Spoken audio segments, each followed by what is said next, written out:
안녕하세요. 작가 보일경입니다. 지난번엔 수필과 에세이에 대해 설명드렸는데요. 이제 본격적인 글쓰기를 위한 브런치와 등단에 대해 알아보도록 하겠습니다. 여러분, 수필에도 등단이란 제도가 있다는 걸 아시나요? 소설과는 비교할 수 없지만 수필 분야에도 엄연히 등단이란 제도가 존재합니다. 등단하는 방법 역시 소설과 크게 다르지 않은데요. 연말에 각 신문사에서 주관하는 신춘문예를 통해 등단하거나 에세이스트나 수필문학, 현대수필, 개간수필 등의 문예지를 통해 등단하는 경우입니다. 저는 수필 개간지인 에세이문학을 통해 등단했는데요. 처음 2편의 글을 써서 초회 추천을 통과한 뒤 다시 3편의 글을 써서 완료 추천을 받았습니다. 3~4명의 심사위원이 결정하는 초회 추천은 그리 어려운 편이 아니었어요. 하지만 5~6명의 심사위원이 만장일치로 결정되는 완료 추천은 만만치가 않더라고요. 게다가 이미 다른 문예지를 통해 등단한 작가들이 초회 추천을 건너뛴 채 완료 추천에 몰리는 바람에 등단의 길은 더욱 좁아졌어요. 다행히 저는 한 번의 실패 끝에 완료 추천을 받아 등단할 수 있었습니다. 문학에서 등단이란 운전면허 시험과 비슷합니다. 자동차를 운전하려면 관련 법규와 운전법을 익힌 뒤 시험을 통과해야만 하죠. 마찬가지로 등단도 글쓰기의 기본기를 갖추고 글을 쓰겠다는 자격증인 셈입니다. 하지만 운전면허증을 땄다고 바로 고속도로를 달릴 수 없듯이 등단했다고 해서 대단한 작가가 되는 건 아닙니다. 또한 공모전이나 신춘문예 등의 치열한 경쟁을 치러야 하는 소설 분야와는 달리 수필에서는 등단이 꼭 필요한 것도 아닙니다. 그런데도 굳이 등단을 설명하는 이유는 제가 경험한 등단의 이점들 때문이에요. 우선 등단을 통해 저는 수필의 기본기를 다질 수 있었습니다. 그전까지는 오직 감으로만 글을 썼던 저는 등단을 위해 글의 구조와 문장력은 물론 철학까지 갖춰야 했습니다. 또한 고정된 주제나 경계도 없는 맨바닥에서 좋은 글감을 찾으려면 평범한 삶을 새롭게 들여다볼 수 있는 눈도 필요했어요. 결국 삶에서 얻은 체험과 생각이나 느낌을 엮어 글을 완성하고 수정과 퇴고를 거쳐 등단을 위한 글 10편을 완성할 수 있었습니다. 사실 재수까지 해가면서 등단으로 얻은 건 작은 등단패가 전부지만 어쩌다가 들어오는 원고 청탁이 두렵지 않은 이유는 등단을 위해 쏟았던 그간의 노력 덕분입니다. 그 밖에도 여러 가지 이점들이 있었는데요. 우선 자격증 하나 없었던 제가 도서관에서 글쓰기 강의를 할 수 있었던 이유도 바로 등단 작가라는 점 때문이었어요. 또한 출판사가 수많은 출판 기획서 중에서 저의 첨부 파일을 클릭했던 이유도 속에서에 적은 등단 작가라는 단어 때문이었습니다. 하루에도 수십 개씩 쏟아지는 출간 기획서들 사이에서 등단 작가란 검증이란 마크와도 같기 때문이죠. 물론 등단 작가라고 해서 특별한 혜택을 받은 건 아닙니다. 하지만 등단하면 얻는 이익들이 분명 있거든요. 대외적인 것들을 살펴보면 첫째, 한국예술인복지재단에 등록이 가능합니다.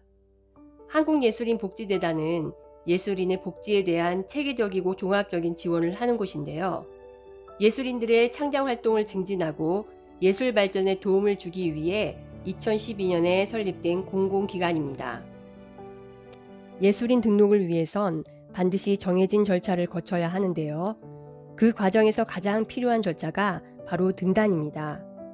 등단과 문예지 활동을 통해 예술 활동이 증명되면 예술인 패스부터 창작 준비금 지원, 예술인 산재보험, 예술인 사회보험료 지원, 예술인 생활안정자금, 예술인 의료비 지원 등의 다양한 혜택을 누릴 수 있습니다.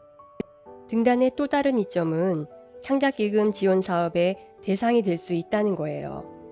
요즘 지방자치나 예술인협회에서는 실력 있는 작가들을 위해 창작기금이나 출판 비용을 지원하고 있습니다. 특히 한국문학예술위원회에서 주관하는 아르코 문학창작기금은 선정된 작가에게 1,000만 원의 창작기금을 지원하고 있어요. 그만큼 출간의 기회도 많아진다는 뜻이죠. 마지막으로 등단을 통해 얻는 이점은 각종 문예지나 문학 잡지에서 원고 청탁을 받을 수 있다는 겁니다.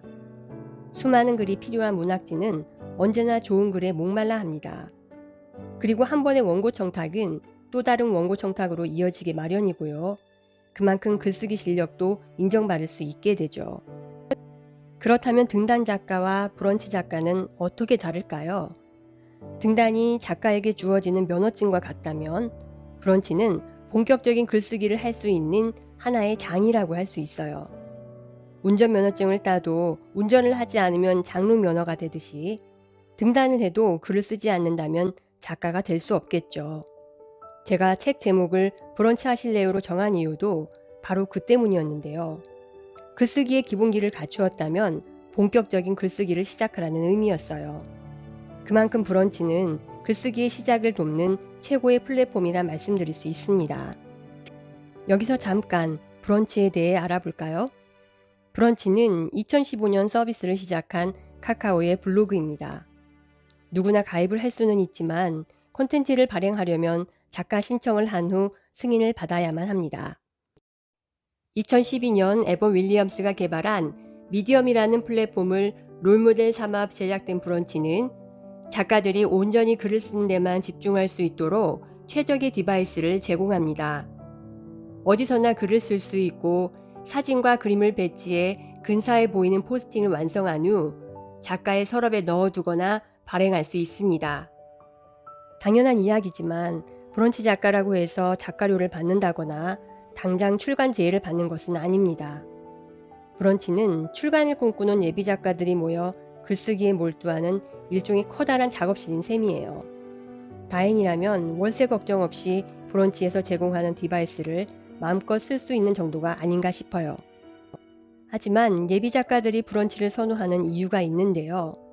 그건 브런치 작가가 되면 출간에 성공할 확률이 높아지기 때문입니다.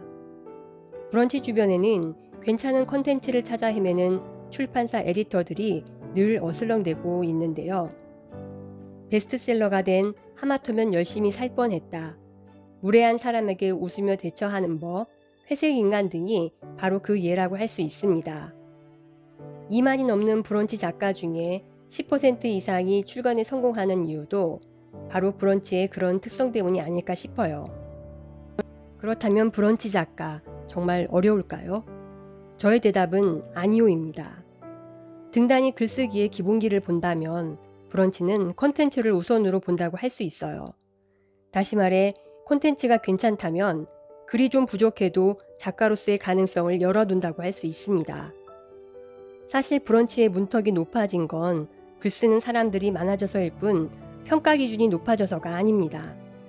결국 쓰고 싶은 글이 있다는 점을 어필하면 생각보다 쉽게 브런치의 문턱을 넘을 수 있다는 거죠. 여러분도 브런치 작가가 되고 싶다면 앞으로 출간한 글을 선보이도록 하세요. 여러분에게 쓰고 싶은 이야기, 출간하고 싶은 책이 있다는 걸 알아채는 순간 브런치는 여러분에게 문을 활짝 열어 보일 테니까요.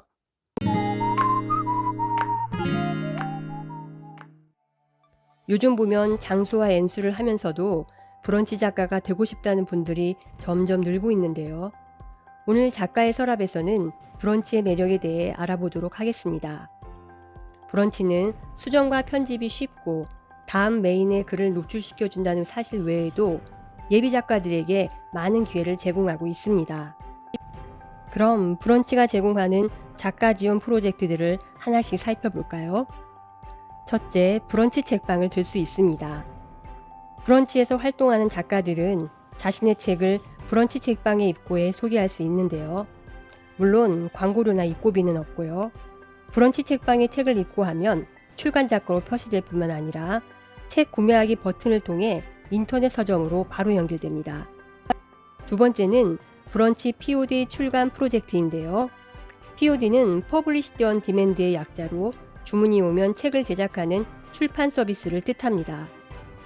기획 출판에 부담을 느끼는 작가들은 출판 비용을 들이지 않고도 브런치에 내장된 북크크 서비스를 이용해 출간을 할 수 있습니다. 출판이 완료되면 온라인 서점과 브런치 책방에 입고되고 판매가 이루어지면 인쇄도 받을 수 있습니다. 세 번째는 브런치북 출판 프로젝트입니다. 이는 브런치에서 주관하는 일종의 공모전으로 10명의 작가를 선출해 책을 출판하는 프로젝트라고 할 수 있어요. 수상작은 유명 출판사의 편집 과정을 통해 책으로 출판되고요.